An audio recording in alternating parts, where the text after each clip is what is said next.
All right, hamstring pulls are a huge problem for a lot of athletes. Uh, I know firsthand about hamstring pulls. I've pulled hamstrings so many times in my life, basically, that I don't even remember how many times I've pulled hamstrings. From mild ones to major ones, I've done it so bad I was like almost on crutches. I was limping for weeks. So I've experienced, I know firsthand what a hamstring pull can do. I've also kind of figured out how to avoid the hamstring pulls. It took me a long time to kind of figure this out and to find programs and things that would help me around the hamstring issues that I've had in the past. And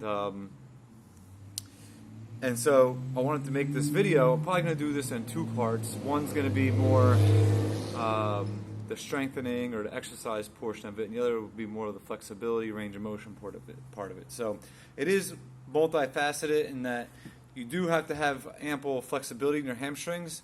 You don't have to be Gumby, but you do have to have enough flexibility.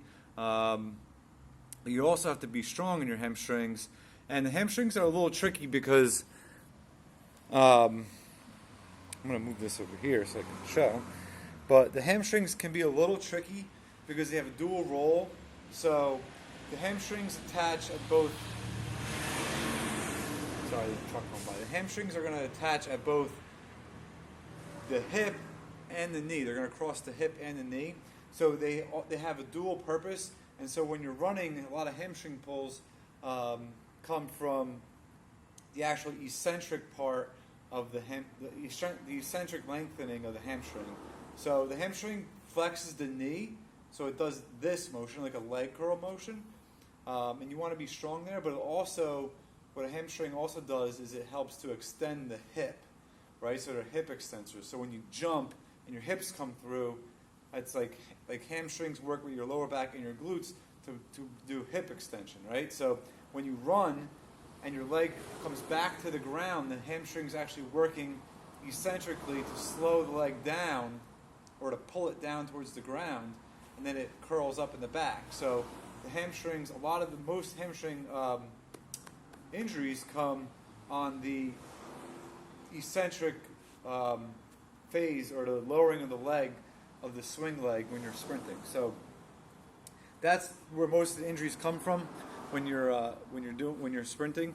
It's lowering the legs. So what you need to be doing is some eccentric hamstring training. So essentially, you need to be doing things that are going to strengthen the hamstring in the eccentric manner. So for those of you that don't know, eccentric would be when you're doing strength training. Eccentric training is lowering the weight, and concentric would be like raising the weight, right? So like if I'm doing a squat, when I squat down, that's called the eccentric portion of the lift because the muscles are stretching, and then concentric is the contraction essentially, usually. So my favorite, well, before I go into the exercise portion, there's one other thing I want to say is a lot of people make a huge mistake, and what they do is they stretch they pull a hamstring and they stretch it right away. When you pull a muscle, what's happening is you're overstretching the muscle. Basically, it's pulled, right? So you want to let that not heal completely, but you want to let them actually almost scar over a little bit and kind of let it come back a little bit before you start to work on stretching the tissue, right? Obviously, you're going to have to stretch it at some point, or it's going to be very stiff. But you want to let it come back it could be anywhere from a day, 2 days, a week, depending upon the severity and the muscle. But like typically when I have a hamstring strain, I've had an athlete that's had a hamstring strain, I might lay off the stretching for 3 days or so, depending upon the time of year, the season. There's a lot of variables, but we'll lay off of it, and then we'll come back and stretch it, and you can get better stretching. If you stretch it right away, all you're doing is going to keep making it worse, basically, right? But in terms of exercise for the hamstrings, our favorite, the must-do hamstring exercise, and I like to see all our athletes actually get up to about their body weight on the bar with this for 10 perfect reps, controlled, slow down, almost stop at the bottom, pause, and then come back up. And it's called an RDL, or remaining deadlift. So basically what else I'm doing is I'm hinging at the hips. I'm trying to keep my legs relatively straight. We're not locking them out on this one. We're just kind of soft in the knees, and their back is arched, and they're making a tabletop with their lower back at the bottom. So they should be able to make a tabletop without hitting the ground, So their lower back is, you could balance a glass of water on their lower back or across their back. And that, when you do that, you're getting a good deep stretch in the hamstring. You're strengthening the hamstring eccentrically because we're like lowering the weight nice and under control. And then what we're doing is we're reversing back up. You can come back up a little faster. We're pausing at the bottom, coming right back up. 10 reps with body weight would be like a really good spot for most athletes to get. Now, when we get a lot of kids in the gym, a lot of them can't even do these right. Their range of motion is so small because they're so tight that what you could know that they're so tight because if they go any deeper, their hamstrings can't stretch, and so they compensate by rounding their back. Okay? Obviously, some kids don't know how to do it. They're not strong enough in their back and their abs, and they just round naturally. But most kids will come in and they will be too tight to actually do this exercise. So you just grab the bar.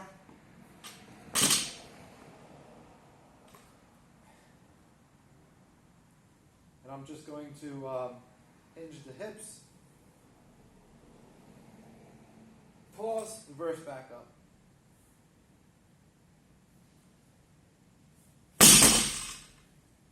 Okay, that would be number one. That's where we're pretty much going to start with that stuff. So the remaining deadlift exercise. The second one that we like a lot is going to be the Nordic leg curl.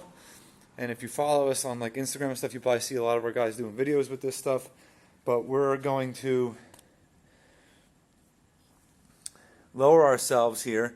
And now the goal here is to get with no assistance. The band, we have a band hanging here, and that gives us help. Okay? So what we do is we work through the band helping us. When we don't need the band anymore, we get rid of the band and we put mats underneath their hips so they don't have to go as low. And then we gradually take mats out until they actually get to the ground with it. And then that's the goal there. I want our athletes to be able to do Nordics from the ground up and eventually get to 10 reps. So that's going to give them enormous hamstring strength, eccentrically lowering from the knee and also concentrically pulling themselves back up. So that's getting it both ways. More the RDL is more focused for eccentric hamstring strength and length. But if you notice, the key to these exercises is having strength in your hamstrings, but strength through length and actually being able to lengthen the hamstring and having strength at those end ranges of motion. Okay? Now, part of that is being flexible too, yes. So I'm going to, just for the sake of time, I'm going to do the next video on the stretching component of the hamstrings. But if you look at this,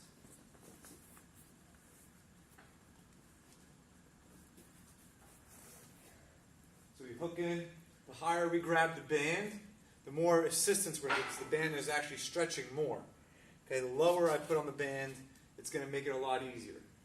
So we start at the top, and then all we're doing is we're locking our hips in, and we're moving from the knee down to the ground, and then exploding to come back up. Okay, so it's down, hips to the ground, explode back up. And that's called Nordic. So we can get started then with that. But another thing we also do would just be like straight banded leg curls, seated or standing. But that's going to build a little bit of resilience in our hamstring, I think. It's more concentric work. But I like this because it's going to push blood to the hamstrings. We do so the RDLs and the Nordics are going to be like 10 reps. Going to be more in the 10 rep range, where this is going to be in the hundreds of reps. We work up to 250, 300, up to like 300. We'll work up to like 300 reps with this. And what all you do is we get in here and we curl the leg. So this is going to be fast too. We want this.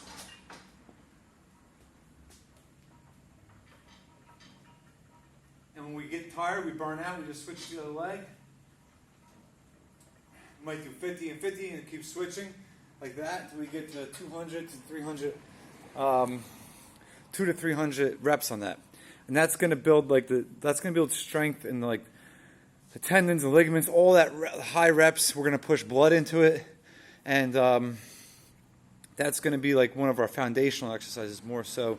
Because once you get up and you get the strength to do 200-300 reps, with the red, and maybe the one band, the notch above that. You're kind of done with that. You maintain it, but like that's basically it for that exercise. The RDLs and the Nordics, we can keep progressing them to single leg, to more weight, to faster reps. So typically what we say is slow reps for health and fast reps for more performance. So the RDL, we would start slow. If someone had issues with their hamstrings, and to make sure we're bulletproofing the hamstrings, we go slow reps. If we want to really work performance, I have a guy coming up with like a combine, or he's got to run a 60 or something like that. We're trying to peak them. We might do faster reps with those RDLs, where we drop the weight, or we have a band snap the bar down out of our hands almost. So we're going down fast, reversing, and coming right back up. That would be like a more performance-based RDL type of thing. But for the most part, we're doing them slow, controlled with most of our athletes, and just trying to build health and strength, and almost strength through length in the hamstrings. So they have the length and the strength at the extreme ranges of motion. I know this video has been a little bit long. It's like 11 minutes already, and I can keep going on hamstrings, but I'll do a second one on more of the flexibility side of the hamstrings. But that's, for the most part, those are like the three main exercises we'll do for the hamstrings. We do a lot of reverse hypers as well, and that's definitely hamstrings, but I feel like that we do that more for spinal health, lower back, glutes, stuff like that. It does work the hamstrings, but not you're not getting the same eccentric type of lengthening as you do with an RDL, and you're not getting the same concentrated, like pure strength through the knee flexion like you do with the Nordic leg curl. But those are the things, our main things really for hamstrings. And we also do one thing, I've done a whole other video on this actually on power walks. That's also for hamstring health conditioning, but we walk with the sled upright, heel striking first and pulling through instead of pushing, like leaning forward and pushing. We pull it with our heel, and that's going to be a lot of hamstring. So all of our athletes pretty much do power walks every week as well. If you look at our YouTube page, you just scroll down, you'll be able to see the power walks in there as well. And if you're reading this in an email, I'll attach the power walk video as well. And that's it.